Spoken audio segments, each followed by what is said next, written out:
the reason I got into the ideas that I'm describing to you is quite straightforward. Now, I can't really use the story that I used to use to frame why I'm telling you what I'm telling you, because when I developed these ideas, and I've been working on them for 30 years, my primary motivation was to understand what insanity was driving the Cold War. Because, and so I started working on these things probably in about 1982, although I'd been thinking about things like that far longer than that. And I don't know what it's like for you people as young people. I know you're worried about the environment, but when I was young,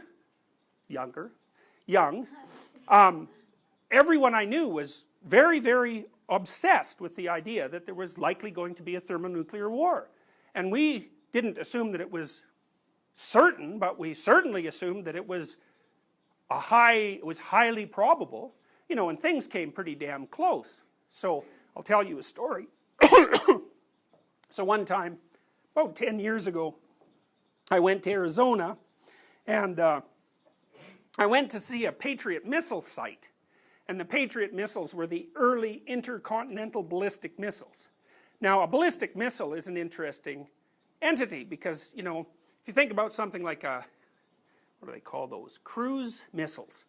Cruise missile is like a robot. You can tell that thing where to go, you know, it's got enough intelligence, so if you don't want it to land there and you've launched it, then you can, you know, have it land somewhere else. But an intercontinental ballistic missile, it's not, no, it's a rifle. You point and you pull the trigger, and 20 minutes later that thing has blown up a city, and there's no calling it back, and there's no diverting it. And, you know, so I went to the missile site, and those things were huge. They were like major rockets. The launch tube, because they were underground, would have been much broader in diameter than this room. Like, it was a major league thing, because it would zip up into space and then land back on the other side of the world in 20 minutes. It's like, those things are cruising 7 miles a second. They're moving. So, and some of them had multiple warheads, so they'd get over to the Soviet Union, let's say, then they'd break apart into multiple nuclear warheads, and, you know, they were nasty, and the force in those things, there's still lots of them around, made Hiroshima look like a pop gun. I mean, people built, you know, I don't know if you know this about a hydrogen bomb. So a hydrogen bomb has the same mechanisms that the sun uses to produce heat. Okay, whereas your standard atomic bomb, it's low grade in terms of energy transformation. A hydrogen bomb is so powerful that it uses an atom bomb as its trigger. So, like, it's a whole new scale of destructive magnitude, and there was, like, at that point, we'll say 1982, there was tens of thousands of these things, 25,000 on the Russian side, maybe 50,000 on the American side, and then, like, everybody had a pretty itchy trigger finger. You know, Reagan was in power, and he was in many ways right about the Soviets. You know, they were an evil empire, and he scared the hell out of them, but it was touch and go. And anyway, so we're back in this old missile base, and so we're outside looking at it, and there's a nose cone for one of these things that's sort of laying there in the desert.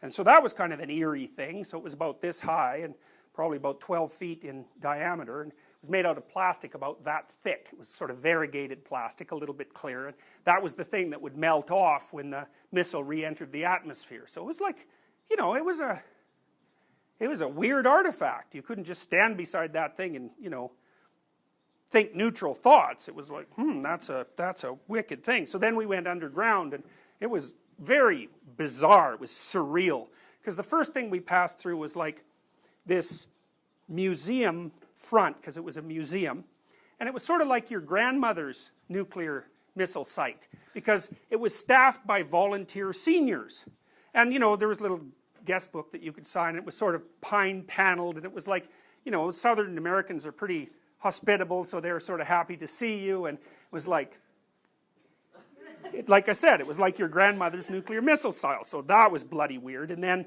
all around the outside of on the walls of the museum, there were pictures of Reagan, basically, and, you know, interacting with various people, including people from the Soviet Union. So it's quite weird, because it was a time warp, because there I was in like 1982, and then in my grandmother's nuclear missile silo, and then we went into the silo itself, which was quite deep underground. And so first of all, you go through this massive door that looks like a safe door, except the safe is on steroids. It's like 12 feet high and this thick, and it's made out of steel, and it's painted that kind of pastel green that everybody was really excited about in 1957. And so the whole missile site is like that. It's like, oh, here I am in like it's 1957, world-destroying technology. So I moved like from the year, say, 2005 into the year 1982, and then I'm in 1957. It's like Star Trek down there, you know. So we go into the main control room after seeing the silo, which is now empty. We go into the main control room. I think it's 35 feet underground or something like that, which is basically far enough underground so it would be protected from a nuclear blast that wasn't a direct hit. You know, dirt is a really good shield against explosions, as it turns out.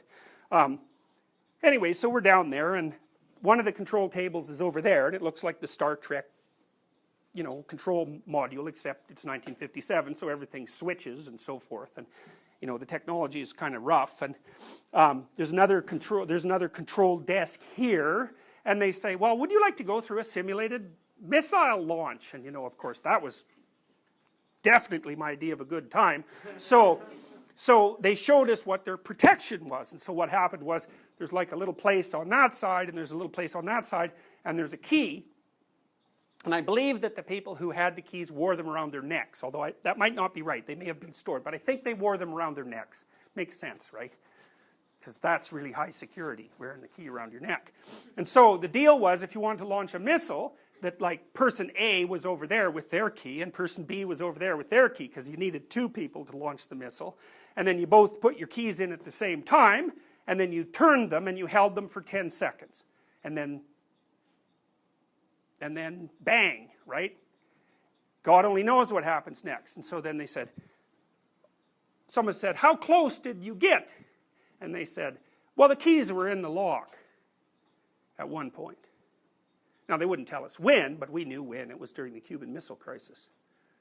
So, and there are other times where that happened as well. That wasn't the only time, but, you know, it was a good enough time. It was, so, anyways, so back when I was your age, roughly speaking, you know, the world was locked in this dispute, and it was no joke, you know. It wasn't that long since the Soviets went into Czechoslovakia, and it wasn't that long since they went into Hungary, and it was only 40 years after the Second World War, and like, it was tense.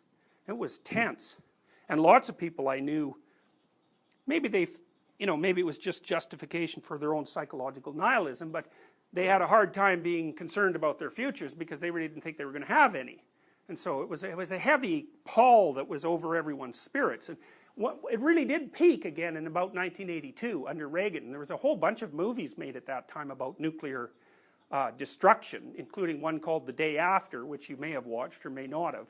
But more people watched that than any TV movie ever made at that point. And you know, it was pretty dismal, man. It was like, there's the city, and poof, there's a nuclear bomb, and everyone's wandering around ruined. And that was sort of the movie. And Reagan actually said, weirdly enough, that that movie actually motivated him to enter into more negotiations with the Soviets. So, you know, you might have thought he would have thought that through before, but, you know, he was an actor, and so I guess the movie was enough to convince him. But anyway, so everyone was, you know, we were carrying this around on our backs, in some sense, and I was obsessed by it for one reason or another. I had nuclear nightmares on a regular basis, and God only knows why that was, you know. Who knows why you get obsessed with something, but